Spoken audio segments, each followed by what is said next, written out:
Alright, what's going on, guys? Trev back again, here to bring you another video. This one's going to be doing another top 10 type of list countdown video. This one leading into the second half of The Walking Dead Season 7. In this one, I'm going to be counting down my personal top 10 favorite characters up to current date for The Walking Dead television series.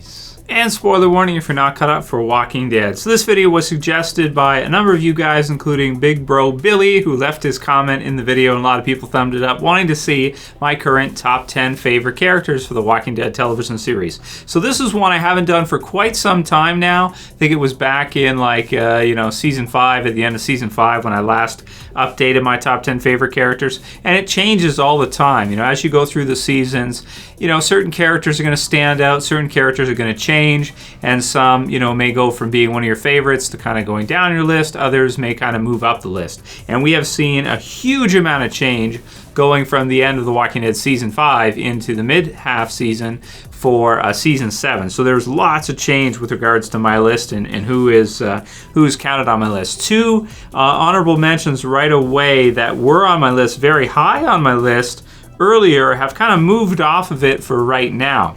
And those are Morgan and Carol. They were pretty high on my list before, and I've actually moved them off the list for now just because of kind of what's happened with them Season 6 and especially this first half Season 7. Many of other characters as well too have been shifted around here. So those two are definitely honorable mentions. Some other honorable mentions would be Hershel, Tyrese, Carl, Abraham, among many, many others. So that said, let's get into my top 10 countdown, my top 10 favorite characters for The Walking Dead. At number 10, starting us off, is going to be the Governor. So he still makes the list, but he's getting close now. In a few seasons, I would not be surprised if he gets pushed off. But he was my original favorite villain from The Walking Dead. I remember when he came into The Walking Dead television series, and I was just so crazy excited to see the Governor in The Walking Dead TV series.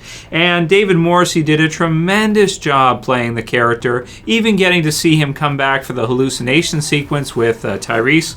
I thought was intense. He always brings a very serious, intimidating factor with him into the show, and I do miss seeing him as a villain. He's a great villain, man. He's a lot different from Negan. He doesn't really have maybe a lighter side to him. He's pretty serious, he's pretty intense, and if you mess with him, he just might bite your fingers off. So I've got him at number 10.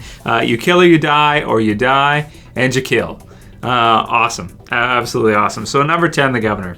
Number 9 is going to be one that I've just recently added to the list, and I had to put her on here after the first half, and I'm almost surprised that I did, but I couldn't not put her on here, and that is for Rosita. Yeah, I put Rosita on the list, even though I didn't put Abraham on the list and I didn't put some of the others.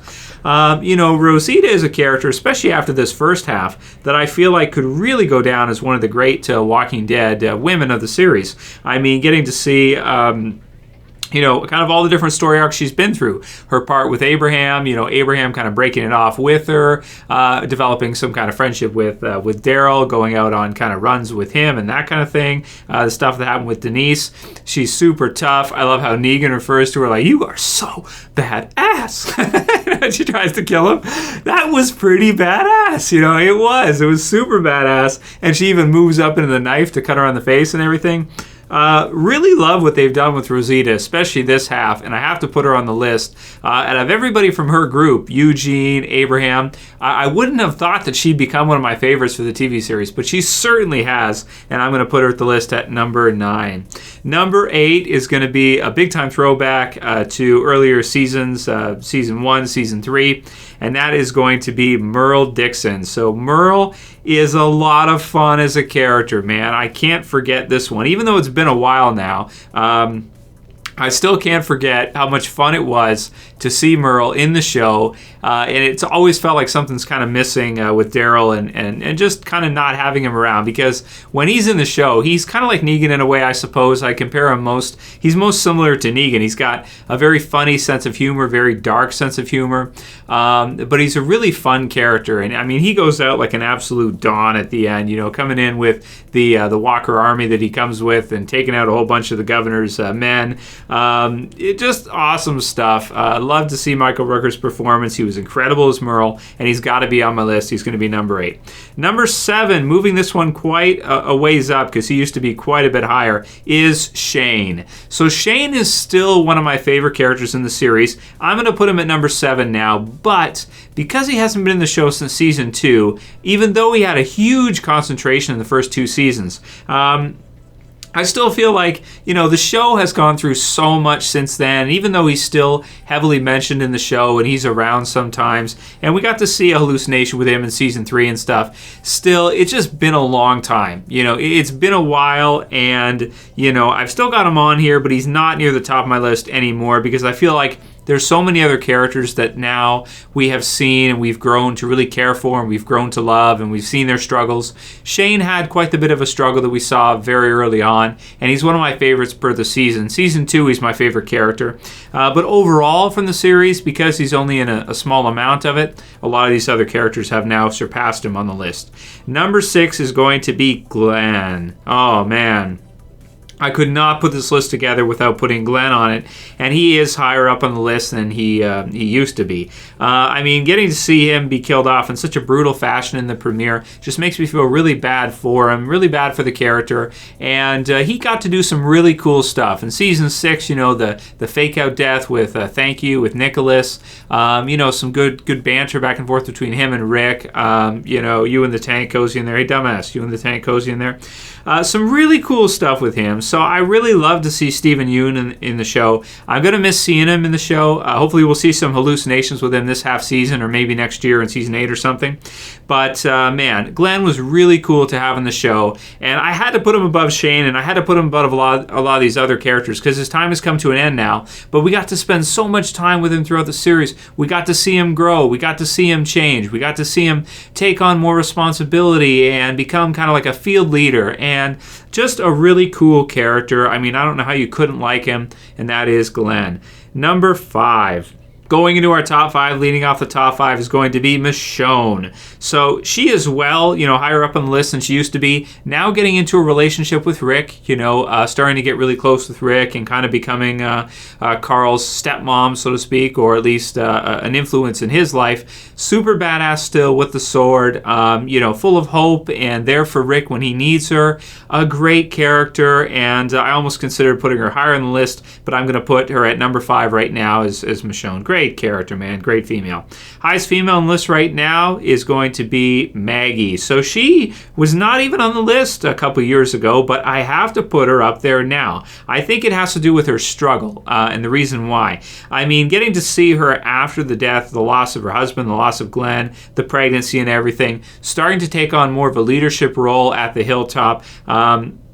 Really just love to see what they're doing with the character. She's another one that's an A-lister, absolutely. She goes from earlier on as kind of like being maybe a C-lister or something like that. And she's quickly moved up to the point now where I think she can even carry episodes by herself. I think she can even have episodes that are similar, in a way to Rick, where, we really care what she's going to say, really care what she's going to do, and we just really see her as one of the A-list characters in the show. At least I do, especially after the death of Glen. I found it really interesting to see how she was going to respond to that, how she was feeling afterwards. And in the future, too, really excited to see what they do with the character and if we, as the audience, are going to start to care for her even more. At this point right now, she's got to be the highest ranking female to me because I feel like out of all the women here, she can probably best hold down an episode, by herself. I think she can anchor an episode that doesn't have Rick better than almost anybody else, at least for me. Number 3. So at this one, I had to put him on here. I know he hasn't been in the show long, but he took this shit over this half season, and that is Negan.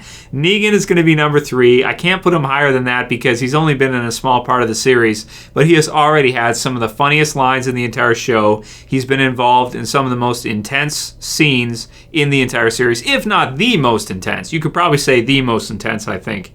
And he's just come in as an incredible force in the show. He's come in as, your top A-rank villain. I don't think almost anybody would argue that he has already probably surpassed the Governor as our lead Walking Dead villain. I mean, I can't wait to see what they're going to do with him in the future. How many, seasons we're going to get to see JDM play Negan for, and just, everything that they're going to do with him. He's awesome to see in the show. He's so funny, and, just some of the lines he says, "What the shit?" It's like, what? You shot Lucille? Kill somebody, all right? Kill somebody. Oh, man, and then, Rick? How you doing? Hey, Rick, how's it going, man? I got to put Negan up there near the top list. I'm going to put him at number 3. He's getting close, though. I was like, should I put him higher? And I'm like, no, I can't put him higher. He just got here. But already, I'm kind of surprised I put him at number 3, but I felt like I had to, so Negan's the man. There's nothing else to say about it, so amazing. Who are you? Number 2. So, yeah, speaking of which, who are you? Daryl?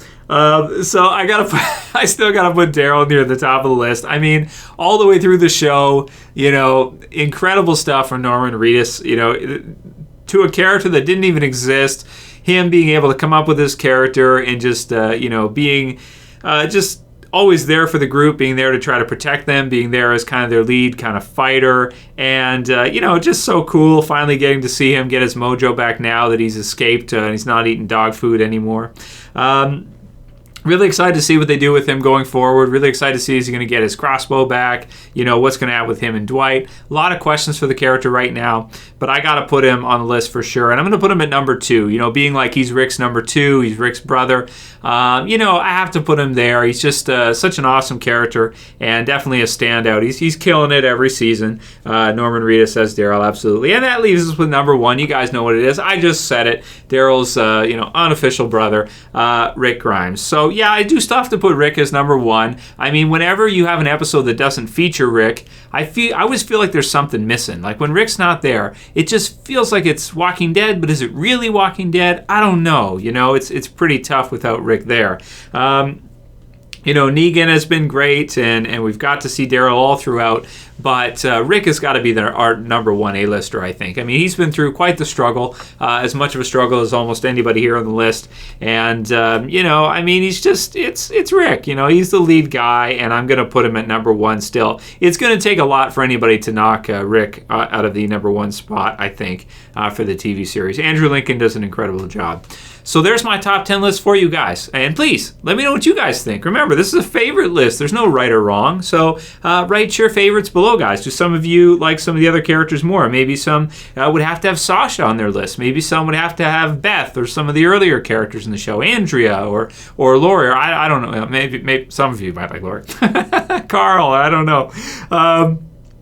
Write your list below, guys. That's mine. And keep sending me the video suggestions, guys. Write them in the comments below. Thumb them up if you're interested to see another one. And send me any questions for the Q&As. If you like this video, then like the goddamn video. If you like the channel, subscribe to the channel. And that's it for this video, guys. We'll see you again tomorrow. It's Trev. I'm saying peace. Later, guys. See ya. What the shit?